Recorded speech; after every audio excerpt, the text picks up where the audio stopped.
Well, this ain't often a thing, Rand Carthon, former Titans GM.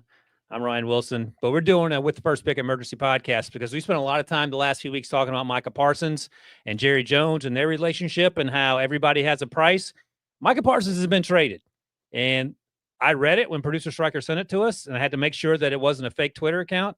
Our buddy Jonathan Jones has also reported it. So Micah Parsons not playing in Dallas again. He is headed to the Green Bay Packers on what is reported by Rap Sheet as a 4-year, $188 million deal. And that works out $136 million guaranteed. That works out to $47 million average annual value, which is $6 million more per year than TJ Watt makes. I thought maybe Jerry would have to pay 45 to keep Micah.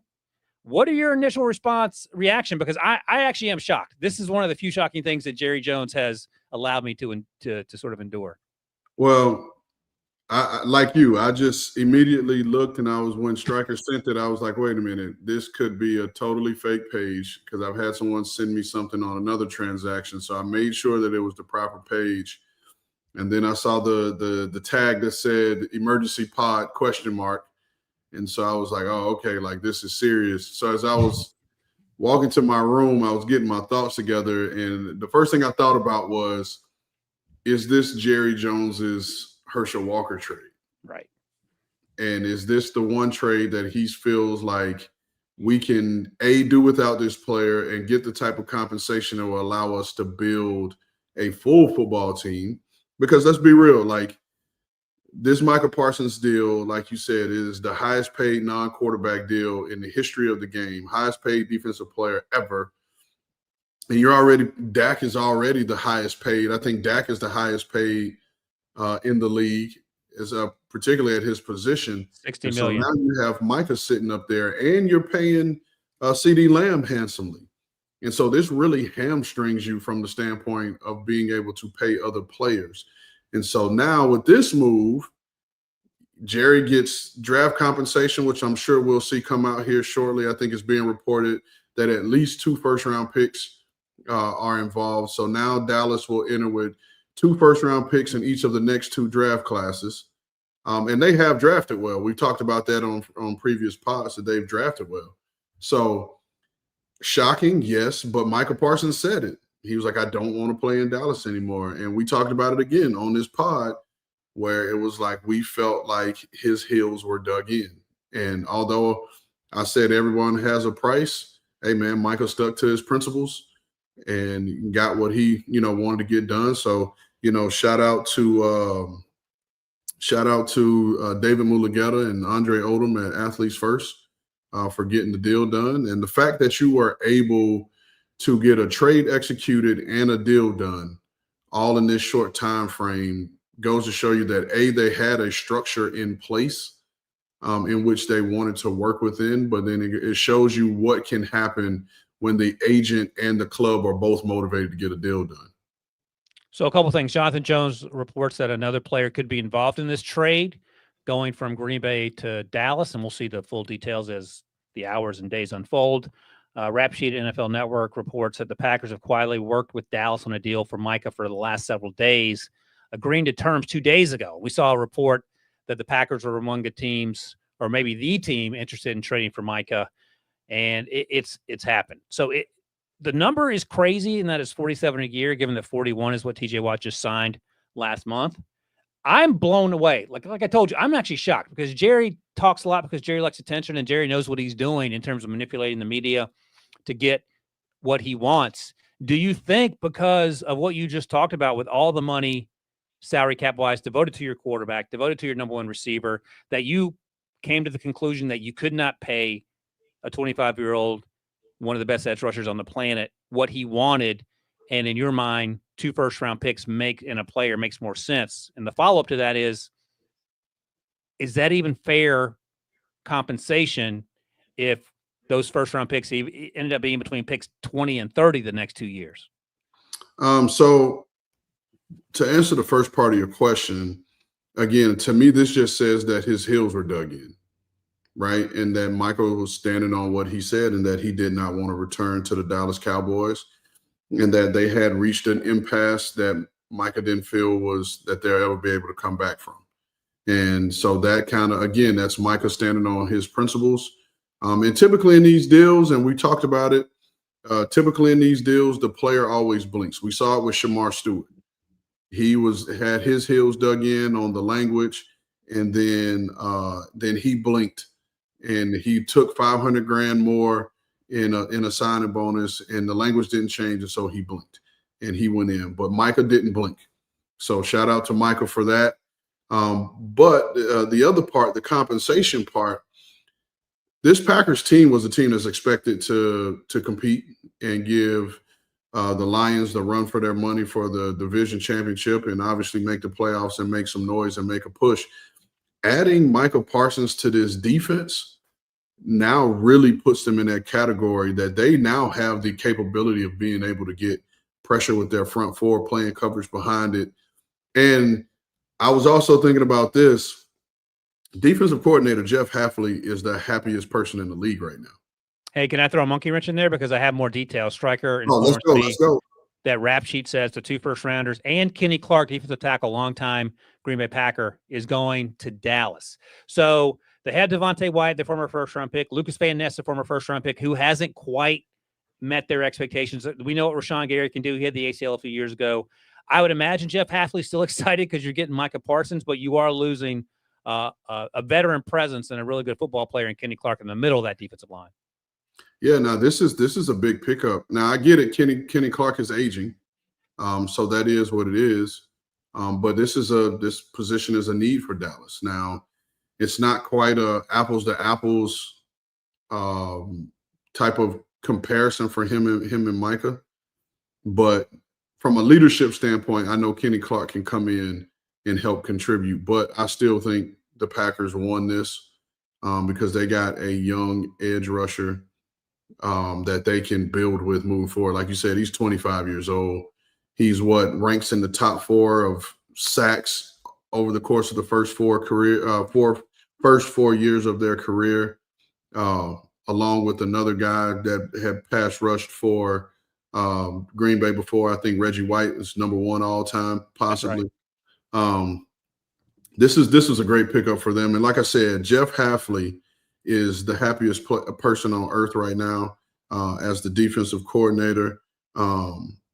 And he has his superhero, Sam. The Sam linebacker in this defense is asked to do a lot. It's a superhero, and God only made so many. This person has to be able to rush, has to be able to set the edge, has to be able to drop in coverage. And who better than Micah Parsons to do all these things? All right, defense. Let me ask you this, though, because you didn't answer the first time because I threw some info at you. If you're a Dallas Cowboys fan and you're going to get a first-round pick 23 next year and then 25 the next year and Kenny Clark, you want answers from Jerry Jones. Yeah, and you're going to get answers, and obviously the answer is going to spin in the favor of Jerry and why it makes the most sense. And that's why I posed the question: is this his Herschel Walker trade? Right. Again, the last time they were able to get 5 picks out of it, and they had to make some moves. But now you get 2 first-round picks. Now, if the Packers are healthy and they play up to their capabilities, like you said, these picks can be in the 20s. And so we'll see what ultimately comes out of it. But it also gives the Dallas Cowboys, having 2 first-round picks, they can move up and down. If there's a player that they covet and they think can come in and help them, then they may possibly go up for them. I guess the world will see with our mock draft next week, which is looking terrible now because of this move that was just made. But man, like this is news. This is what the season is about. And I will say this: head coach Brian Schottenheimer was correct. He said he expected Micah Parsons to play week 1. He just didn't say that it was going to be for the Dallas Cowboys. He didn't say where. It will not be. So Rand gave you a little peek behind the curtain. We did our mock draft that we're going to release next week. So what to Stryker have to add a little asterisk to the pick there, because obviously now Dallas is going to have 2 first-rounders. I have some thoughts on what those first-round picks might look like. You talked about moving up for trades and what those players could be. But, Stryker, let's take a quick break. When we come back, I'll give Rand my theory and see what he thinks. You can always count on Sundays with the NFL on CBS and Paramount Plus.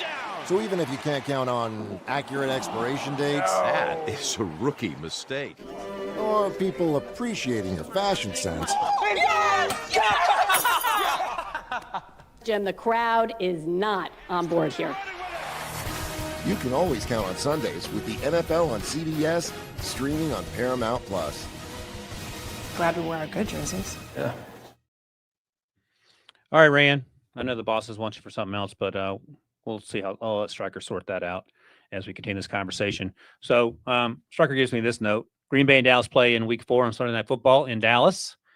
And I'll start here before I circle back to my theory. Next Thursday, I think, as we record this, it's Philly and Dallas. And if Philly lights things up because there's no pass rush, and by the time we get to week 4, things have gone sideways already. What's Jerry telling the what's it called, the pitchfork crowd, torch and pitchfork crowd, to calm them down? Nothing, because that stadium, for Jerry's standpoint, that stadium is still going to sell. In order for people to come show up to the stadium to boo him, you got to buy tickets. And they're still going to show up with their Cowboys gear on. I mean, listen, let's just call it, a spade, man. Is this move shocking? Yes. Does it make a whole lot of sense for the Packers? Yes. Yeah. For the Cowboys, depending on how Jerry Jones responds to this, it may not make a whole lot of sense. Here, let me double down though. Let's say you're the GM of an AFC team, like you were, and you see this trade go down. I would imagine your first thought is, man, Jerry talks a good talk, but they got fleeced.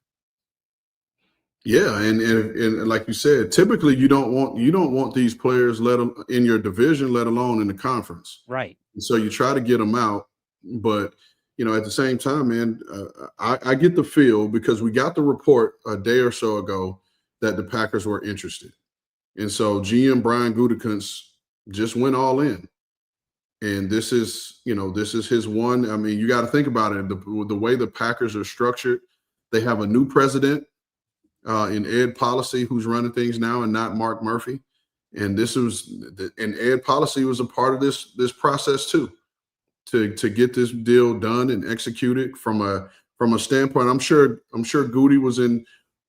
Overall, it was his idea, but in terms of making the money work and what the organization could do, that was a high level conversation that included a new president. And if you're the new president of the Packers, what other way to come into this thing than to make this explosive trade to show Packers fans that, like, hey, we're going all in. Our goal is to not only win the NFC North, but is to get in this playoffs, make some noise, and push for a Super Bowl.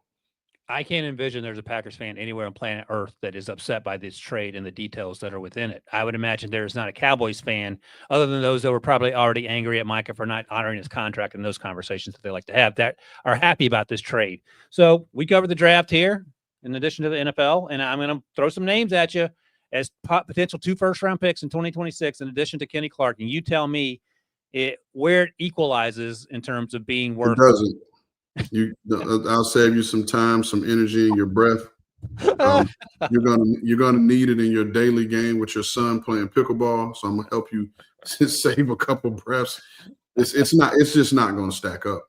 And even what I was saying earlier, that if there's a player that they covet enough to package up the 2 ones to go up and get, it's not going to be enough. Now, had you said it was this previous year's class, and now I would say, well, do you go up and get an Abdul Carter? Right. But based off of what we've seen, what we've talked about here on this show, I don't see a Micah Parsons-esque person in this draft class. So here, I'm going to give you some names. Just try to get as close as we can with this draft class. And these guys probably will not be there where Dallas and or Green Bay would have formally picked before they traded that pick. But Peter Woods, Keldrick Falk, and Kenny Clark maybe get you 60% of the way there. You don't know who Keldrick Clark is going to be. You know Peter Woods is going to be a good player, defensive lineman out of Clemson. Keldrick Falk is a 19-year-old pass rusher out of Auburn who is unproven. And then we know who Kenny Clark is. The other thing, if you want to get galaxy brain crazy, Arch comes out, you trade up for Arch, and then you trade either Dak or you trade Arch. But that requires 47 steps, and it doesn't make a lot of sense in hindsight or foresight. So Where are you on Keldrick Falk plus Peter Woods plus Kenny Clark as some sort of solution to losing Micah? Because it's still come up short. See, now we're playing fantasy football. Right. We are. But I mean, that's what Jerry plays. Because I don't think there's no scenario unless Dallas is picking in the top 10 or Green Bay is picking in the top 10, you're not getting Peter Woods. Absolutely. Let's just call it that. So this is fantasy football. I'm looking at their projected depth chart right now. And so right now you're going to have Kenny Clark. He's going to start opposite of Odigizua. Yep. In the interior. And now that Micah's gone, you have Dante Fowler and Marshawn Nealon as your two edge guys. So even if you had Micah Parsons and Dante Fowler's, I think he's had one double-digit sack season in his career as an edge rusher. You still wanted someone else that's going to be able to step up. And worth noting, their second-round pick was Donovan Mesoraku, who's currently listed behind Marshawn Nealon. And we've talked a lot about how undersized setting the edge, he can get after, but he might be a DPR to start anyway. And so I tell you what, this kind of their secondary is good.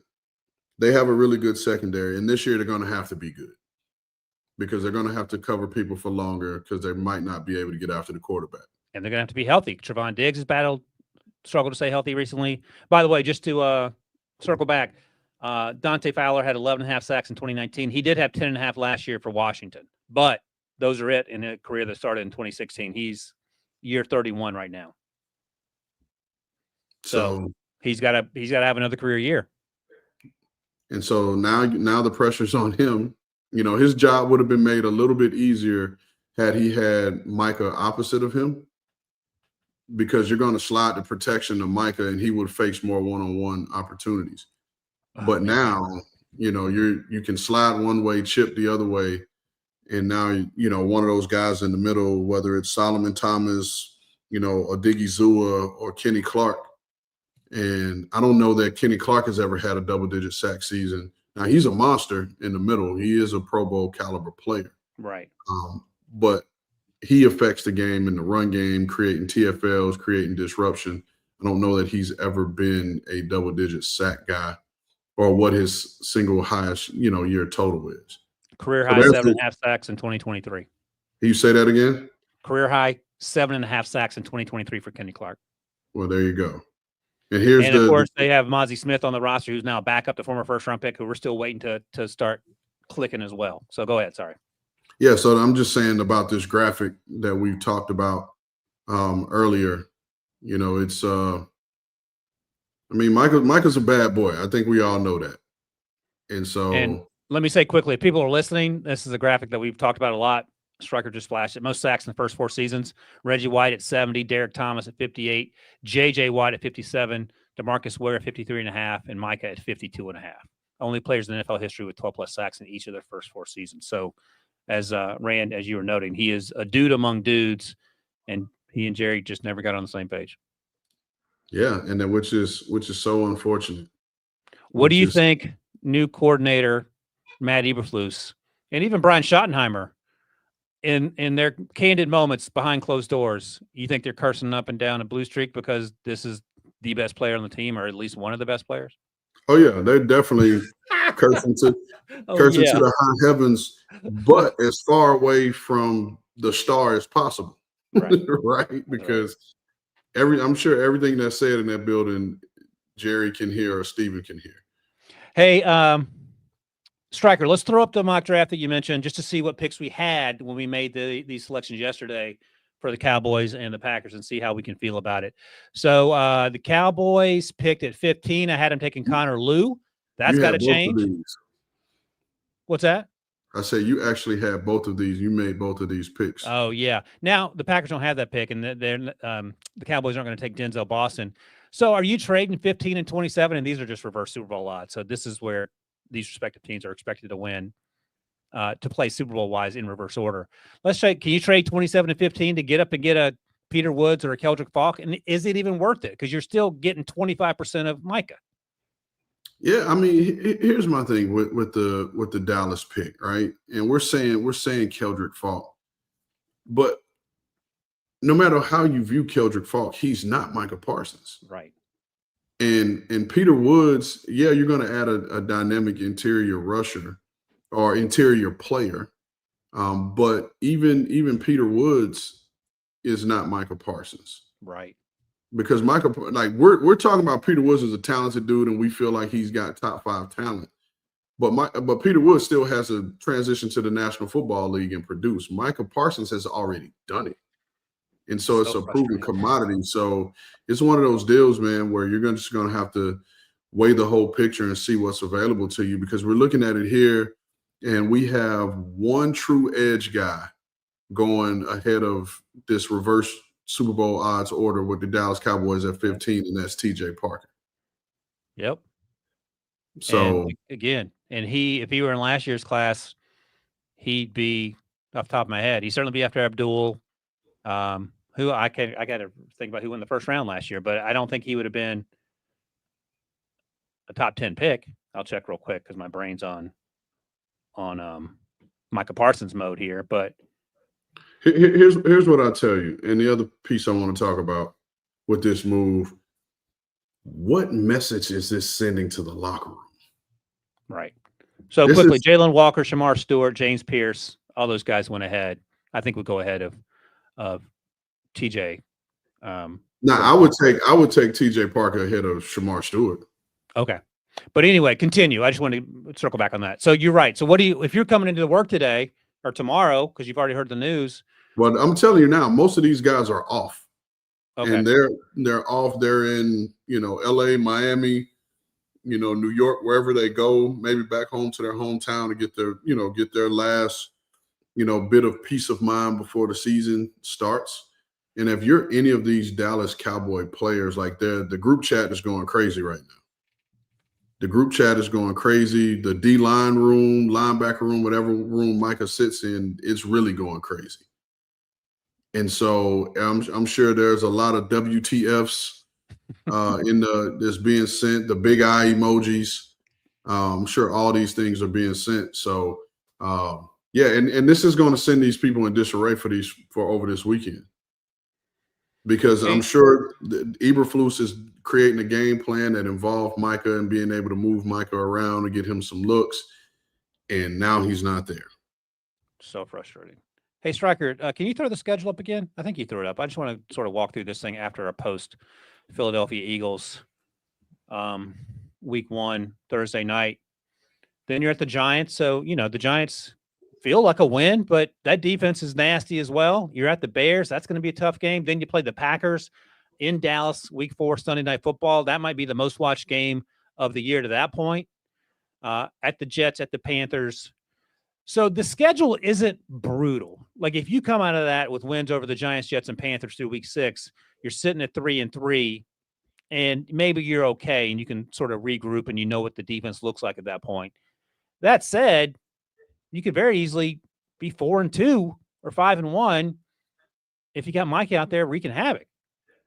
Yeah, but I mean, look at the back end of the schedule. Look at no disrespect to week 11, but look at weeks 12 through 17. Eagles, Chiefs, Lions, Vikings, Chargers, Commanders, and then Giants to wrap things up. Okay, that ain't fun. Oh gosh, yeah, I just don't. And you've talked about this a lot, and I understand that Jerry's a businessman, and he might measure success differently than fans do because, as we've talked about, that team is worth $10 billion. And he, as you've noted countless times, he created essentially the business of football as we know it today, 30 years after buying that team, 35 years after buying that team. That said, even though those people pay their money every single week to go sit in that stadium and pay $12 for a beer, whatever it is, they have to be frustrated. Folks are watching live here. They think that might be an 7-8 win team. And that feels like a huge disappointment if it's a 7 or 8 win team.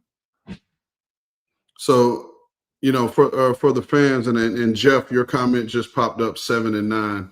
So for you guys that are in the chat, tell me this. If the Cowboys only win 7 games this year, how do you fix this going forward? Drop it in the comment. Let us know what's the next step. What do you do? Because I mean, listen, owners don't fire themselves, and it's particularly when they're the owner, the president, the GM, the head of marketing, head of advertising, and every other hat that Jerry Collecting wears. tickets, everything else. Yeah, like what is the expected next step, right? But yeah, Aaron Dawson answers your question. He says you don't do anything. You let Jerry suffer. He earned it. My question would be, is Jerry suffering? Because Jerry's winning. Not maybe in the conventional sense that fans consider it, but would you agree that he's winning? Financially. Right. And so it's one of those things. And again, I'm just going back to the documentary. And I'll do a shameless plug for Jerry. And it seems like everyone is saying, Sam Cluntz, appreciate you jumping in the chat. He said you just got to hold that L. They need to go 4-13, actually. They might. It seems like everyone feels like you Cowboys fans, you just got to suffer through it. But I go back to the documentary, and like I said, I'll do a shameless plug for him. You know, America's Team, The Gambler and His Cowboys on Netflix. If you haven't seen it, it's a phenomenal watch, no matter what you think, if you're a Dallas Cowboys fan or not, it's a phenomenal watch. But I go back to when they asked Stephen Jones about what does he want to see happen over the next coming years, right? Because Jerry's getting older, and he teared up. And he was like, man, I just want to enjoy these next couple of years with my dad, right? But I just get the feel that they want one more Super Bowl. And I think if they were able to create a Super Bowl team, I think Jerry would actually hand it over at that point and ride off in the sunset. However, doing moves like this takes you further and further away from that. And now, like the guys have said, you got to hold that L and deal with the consequences. But like we said, financially, he's still winning. People are still going to pack out AT&T Stadium. I think that's what it's called now. And the Cowboys are the biggest brand in probably all of sports at this point. And they're going to continue. They're going to continue to be, because, like you said, the advertising money for that Sunday night game against the Packers is going to be through the roof. The money for that, because people are going to tune in. And can you imagine whichever network is airing that game, how they're high-fiving and hugging? NBC is going crazy. Yes. And so Smitty Sports Machine says Cowboys are the modern-day Raiders. It won't change until Jerry is gone, with all caps on gone. So we know what he means there. Al Davis style. I'll say this, Smitty Sports Machine. I do see where you're coming from with that.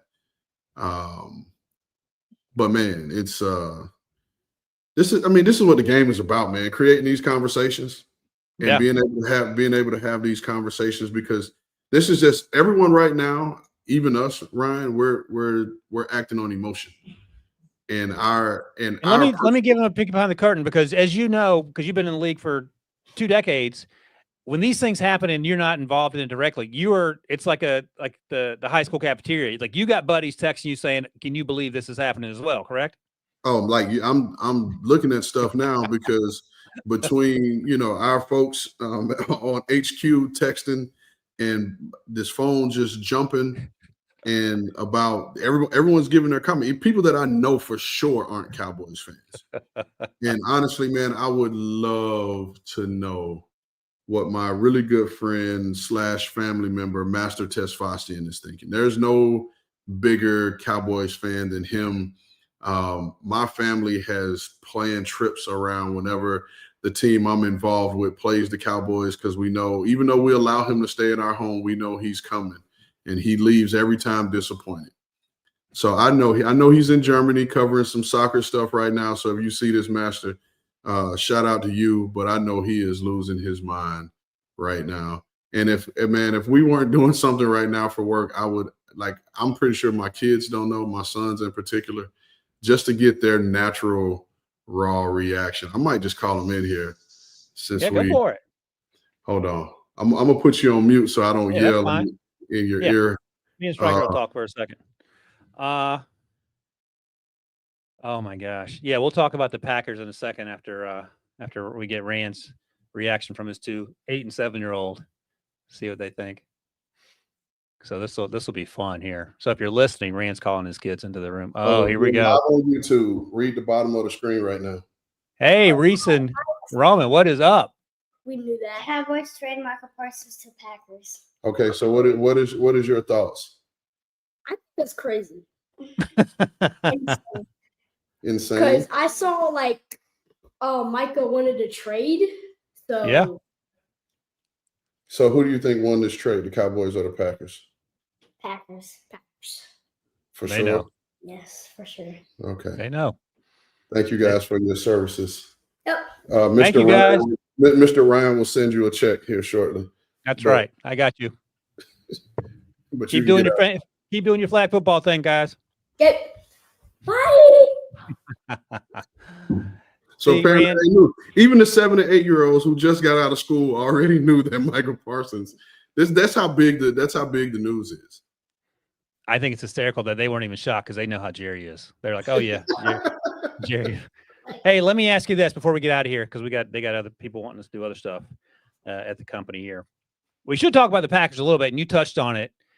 And I'll just say this: obviously, the edge rush room is much better. They lost Kenny Clark, but they do have Devonta Wyatt, who they drafted as a former first rounder. Luis Van Ness, I mentioned. Carl Brooks, who they drafted, and Nazir Stackhouse they got this year on day 3. Does this team, how many playoff games does this team have to win in order for this to be a success? Because if you go one and done in January, I would imagine that ain't going to cut it. So I'm sure that this FanDuel odds to win the NFC North is brand spanking new because they wouldn't have been plus 170 5 hours ago. Yeah. Right.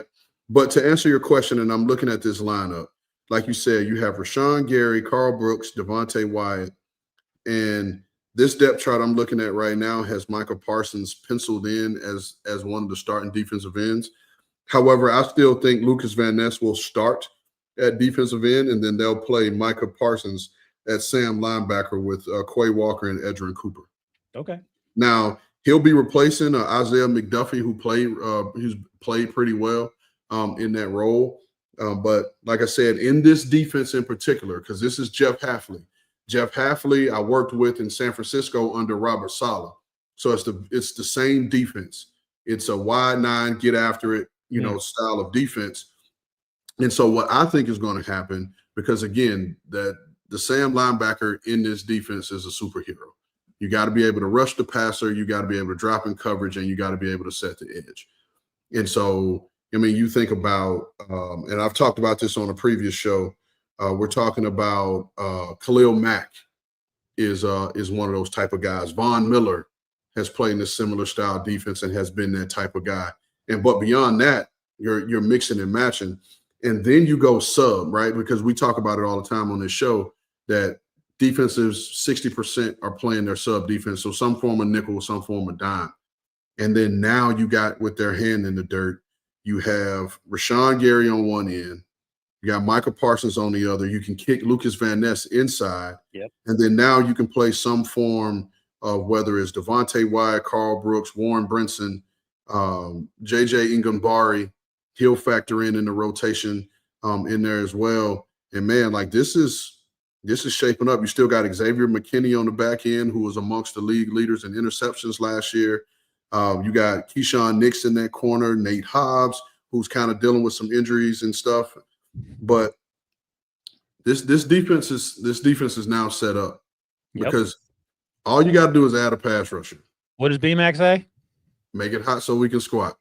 So Xavier McKinney might get even more interceptions this year because they're going to get after it in the front four. So I can't wait to see the videos that come out when Micah first arrives in Green Bay. Man. I'm sure the boys, like I said, most of the guys in the NFL are off this week unless they're playing in the Thursday night game. Most of these guys are off. They get their last couple of little days to themselves before the season kicks off, and they have their bonus practice on Monday. But now adding Micah Parsons to the Green Bay Packers defense group chat, whoever gets to do that honor is going to feel like the man, and I know those boys are happy. So, again, I know we got to wrap here soon. I just want to say, congrats to Micah. He got what he wanted, which was financial security for him and his family. So shout out to Micah Parsons, shout out to Andre Odom, and shout out to David Mulugeta of Athletes First of getting the deal done. And man, Cowboys fans, I give you a virtual hug. Yep. Packers fans, I give you a fist bump, and see you week 4. That's right. And I'll just say, like, when I do yoga, let's raise our hands to the third eye and just say namaste for Cowboys fans, because I'm going to say a little prayer for them. By the way, I'm going to get out of here on this. Producer Striker lets me know. Thanks, everybody who tuned in. Biggest live stream with First Pick history. So things are happening. Thank you to Micah and Jerry for that. And we'll be back next week. And if you saw the mock draft, feel like you didn't see it, just watch it when it comes out live next week, and we'll talk about it then. But thanks to all you guys who watch and listen, and we'll see you in the next one.